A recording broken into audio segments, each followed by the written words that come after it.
Rocking star Yash ಹುಟ್ಟುಹಬ್ಬದ ದಿನ ಎತ್ತರದಲ್ಲಿ ಬ್ಯಾನರ್ ಕಟ್ಟಲು ಹೋಗಿ ವಿದ್ಯುತ್ ತಂತಿ ಸ್ಪರ್ಶಿಸಿ ಮೃತಪಟ್ಟ ಗದಗ ಜಿಲ್ಲೆಯ ಲಕ್ಷ್ಮೇಶ್ವರ ತಾಲೂಕಿನ ಸೂರಣಗಿ ಗ್ರಾಮದ ಯುವಕರ ಕುಟುಂಬಕ್ಕೆ ನಟನ ಕಡೆಯಿಂದ ಪರಿಹಾರದ ಚೆಕ್ ತಲುಪಿದೆ.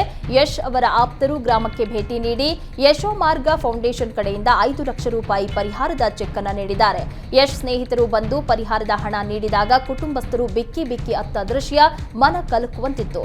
ಮಕ್ಕಳನ್ನ ಕಳೆದುಕೊಂಡ ನೋವು ಪೋಷಕರನ್ನ ಕಾಡ್ತಾ ಇದ್ದು 3 ಕುಟುಂಬಗಳಿಗೆ ಯಶ್ ಅಭಿಮಾನಿ ಬಳಗ ಸಾಂತ್ವನ ಹೇಳಿದೆ.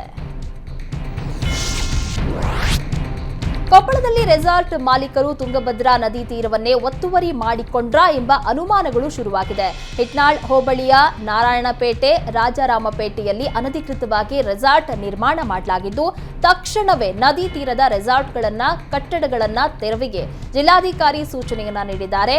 Hampi boulders, Whiskers resort, Feather resort ತೆರವಿಗೆ ಡಿಸಿ ಸೂಚನೆಯನ್ನ ನೀಡಿದ್ದು, ಅಧಿಕಾರಿಗಳು ಸ್ಥಳ ಪರಿಶೀಲನೆ ವೇಳೆ ಅನಧಿಕೃತವಾಗಿ ಕಟ್ಟಡ ನಿರ್ಮಾಣ ಮಾಡಿರುವುದು ಬೆಳಕಿಗೆ ಬಂದಿದೆ.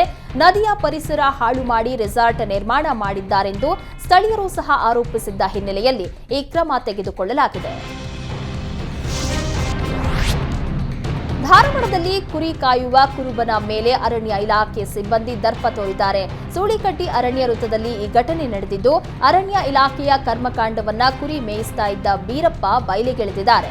ಸೂಳಿಕಟ್ಟಿ ಫಾರೆಸ್ಟ್ ಗಾರ್ಡ್ ಆನಂದ್ ಹಾಗೂ ಮತ್ತೋರ್ವ ಸಿಬ್ಬಂದಿ ದರ್ಪ ತೋರಿದ್ದು, ಮಾಮೂಲಿ ಕೊಡದೆ ಅರಣ್ಯದಲ್ಲಿ ಕುರಿ ಮೇಯಿಸಿದ್ರೆ ಒದ್ದು ಬಿಡ್ತೀವಿ ಎಂದು ಹೆದರಿಸಿದ್ದಾರೆ. ಗೌಳಿಗರು ಅರಣ್ಯ ಅಧಿಕಾರಿಗಳಿಗೆ ಕೋಳಿ, ಹುಂಜ ಹಣವನ್ನ ಕೊಡ್ತಾರೆ, ಕುರುಬರು ಹಣ ಕೊಡಬೇಕು ಅಂದಿದ್ದಾರೆ. ಅರಣ್ಯ ಸಿಬ್ಬಂದಿ ಆವಾಜ್ ಹಾಕಿರೋದನ್ನ ಬೀರಪ್ಪ ಮೊಬೈಲ್ನಲ್ಲಿ ರೆಕಾರ್ಡ್ ಮಾಡಿದ್ದಾರೆ. ಕುರಿ ಮೇಯಿಸ್ತಾ ಇದ್ದ ಕುರುಬನ ಬಳಿ ಲಂಚಕ್ಕೆ ಬೇಡಿಕೆ ಇಡಲಾಗಿದ್ದು, ಸಾಮಾಜಿಕ ಜಾಲತಾಣದಲ್ಲಿ ಈ ವಿಡಿಯೋ ವೈರಲ್ ಆಗಿದೆ. ಬೆಂಗಳೂರಿನ ಹೆಡ್ ಕಾನ್ಸ್ಟೇಬಲ್ ಕರ್ತವ್ಯ ನಿಷ್ಠೆಯನ್ನ ಮೆರೆದಿದ್ದಾರೆ. ಚಿನ್ನಾಭರಣ ಇದ್ದ ಬ್ಯಾಗ್ ಅನ್ನ ಬಿಟ್ಟು ಹೋಗಿದ್ದ ದಂಪತಿಗೆ ಚಿನ್ನಾಭರಣಗಳನ್ನ ರಿಟರ್ನ್ ಮಾಡಿದ್ದಾರೆ. ಇಂದು ಬೆಳಗ್ಗೆ ಬಸ್ನಲ್ಲಿ ಬೆಂಗಳೂರಿಗೆ ಬಂದಿದ್ದ ಪ್ರವೀಣ್ ಹಾಗೂ ಭವಾನಿ ಕೋರಮಂಗಲದ ವಾಟರ್ ಟ್ಯಾಂಕ್ ಸಿಗ್ನಲ್ನಲ್ಲಿ ಇಳಿದಿದ್ರು. ಈ ವೇಳೆ ಮನೆಗೆ ಹೋಗೋ ಆತುರದಲ್ಲಿ ಬ್ಯಾಗ್ ಅನ್ನ ಅಲ್ಲೇ ಬಿಟ್ಟಿದ್ದಾರೆ. ಇದನ್ನ ಅಲ್ಲೇ ಡ್ಯೂಟಿಯಲ್ಲಿದ್ದ ಆಡುಗೋಡಿ ಸಂಚಾರಿ ಠಾಣೆಯ ಹೆಡ್ ಕಾನ್ಸ್ಟೇಬಲ್ ಮಲ್ಲಿಕಾರ್ಜುನ ನೋಡಿದ್ದಾರೆ. ಬಳಿಕ ಆ ಬ್ಯಾಗ್ ಚೆಕ್ ಮಾಡಿದಾಗ ಅದರಲ್ಲಿ ಚಿನ್ನಾಭರಣ ಇರೋದು ಪತ್ತೆಯಾಗಿದೆ. ಅದರಲ್ಲೇ ಇದ್ದ ನಂಬರ್ಗೆ ಕರೆ ಮಾಡಿದ್ದ ಮಲ್ಲಿಕಾರ್ಜುನ ವಿಷಯವನ್ನ ಮುಟ್ಟಿಸಿ ಬ್ಯಾಗ್ ಅನ್ನ ದಂಪತಿಗೆ ವಾಪಸ್ ಮಾಡಿದ್ದಾರೆ.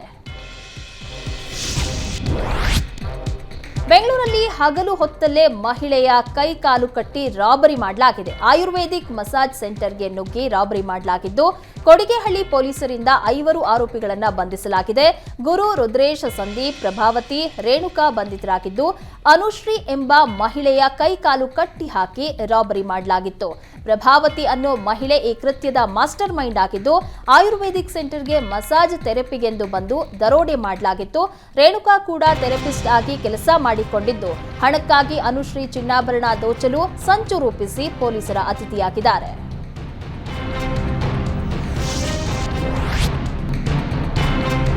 ರಾಯಚೂರು ಮಾರ್ಗದ ಶಕ್ತಿನಗರ ಬಳಿಯ ಸೇತುವೆ ಸಂಪೂರ್ಣ ಬಂದ್ ಆಗಿದ್ದು, ಹೈದರಾಬಾದ್ಗೆ ತೆರಳುವ ವಾಹನ ಸವಾರರು ಎಚ್ಚರಿಕೆಯಿಂದ ಇರೋದಕ್ಕೆ ಸೂಚಿಸಲಾಗಿದೆ. ಇವತ್ತಿನಿಂದ 45 ದಿನಗಳ ಕಾಲ ಸೇತುವೆ ಸಂಪೂರ್ಣ ಬಂದ್ ಆಗಲಿದ್ದು, ಸೇತುವೆ ದುರಸ್ತಿ ಹಿನ್ನೆಲೆಯಲ್ಲಿ ಬಂದ್ ಮಾಡಲಾಗಿದೆ. ರಾಷ್ಟ್ರೀಯ ಹೆದ್ದಾರಿ ಪ್ರಾಧಿಕಾರದಿಂದ ಸೇತುವೆ ದುರಸ್ತಿ ಮಾಡಲಾಗ್ತಾ ಇದ್ದು, ಭಾರೀ ವಾಹನಗಳ ಓಡಾಟದಿಂದ ಸೇತುವೆ ಸಂಪೂರ್ಣ ಹಾಳಾಗಿತ್ತು. ಸೇತುವೆ ದುರಸ್ತಿ ಕಾರ್ಯ ಮುಗಿಯುವವರೆಗೂ ಸೇತುವೆ ಮೇಲೆ ವಾಹನ ಸಂಚಾರ ಸಂಪೂರ್ಣ ನಿಷೇಧ ಮಾಡಲಾಗಿದ್ದು, ಮಾರ್ಗ ಬದಲಾವಣೆ ಮಾಡಿ ರಾಯಚೂರು ಜಿಲ್ಲಾಡಳಿತ ಆದೇಶವನ್ನು ಹೊರಡಿಸಿದೆ. ಭಾರತ ಮತ್ತು ಅಫ್ಘಾನಿಸ್ತಾನ ನಡುವಿನ ಸರಣಿ ಕೊನೆಯ ಟಿ20 ಪಂದ್ಯ ಇಂದು ನಡೆಯಲಿದ್ದು, ಬೆಂಗಳೂರಿನ ಚಿನ್ನಸ್ವಾಮಿ ಸ್ಟೇಡಿಯಂನಲ್ಲಿ ಪಂದ್ಯ ನಡೆಯಲಿದೆ. ರಾತ್ರಿ 7 ಗಂಟೆಗೆ ಪಂದ್ಯ ಶುರುವಾಗಲಿದ್ದು, ಕ್ರೀಡಾಭಿಮಾನಿಗಳ ಅನುಕೂಲಕ್ಕಾಗಿ ಬಿಎಂಟಿಸಿ ಹೆಚ್ಚುವರಿ ಬಸ್ಗಳನ್ನು ಬಿಡಲಾಗಿದೆ.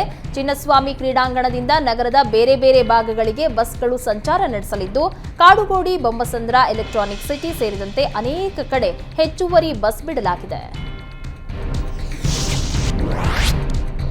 2 ದಿನಗಳ ಕೇರಳ ಪ್ರವಾಸದಲ್ಲಿರುವ ಪ್ರಧಾನಿ ನರೇಂದ್ರ ಮೋದಿ ಇಂದು ಬೆಳಗ್ಗೆ ಪ್ರಸಿದ್ಧ ಗುರುವಾಯೂರು ದೇವಸ್ಥಾನಕ್ಕೆ ಭೇಟಿ ನೀಡಿದ್ರು.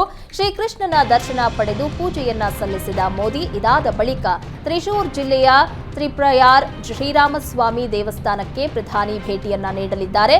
ನಿನ್ನೆ ಸಂಜೆ ಕೇರಳಕ್ಕೆ ಆಗಮಿಸಿದ್ದ ಮೋದಿ ಅವರನ್ನ ರಾಜ್ಯಪಾಲ ಆರಿಫ್ ಮೊಹಮ್ಮದ್ ಖಾನ್, ಸಿಎಂ ಪಿಣರಾಯಿ ವಿಜಯನ್ ಸ್ವಾಗತಿಸಿದ್ರು.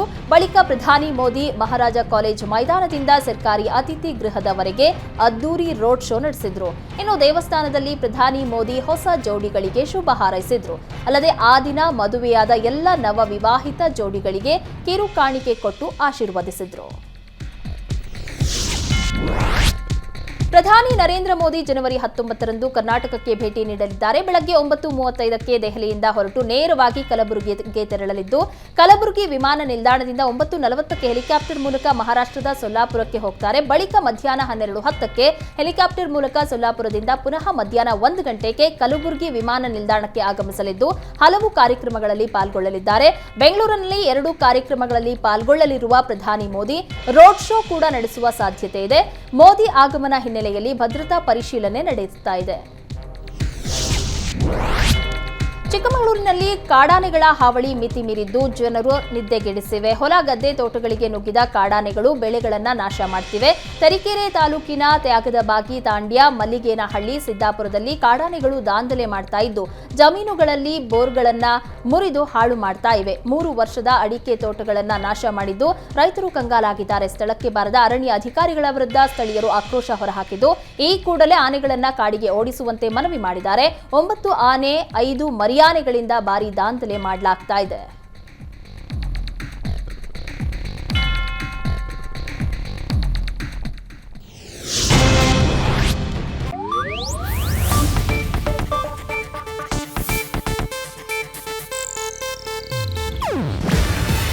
ಇದು ಏಷ್ಯಾನೆಟ್ ನ್ಯೂಸ್ ನೆಟ್ವರ್ಕ್ ಪ್ರಸ್ತುತಿ.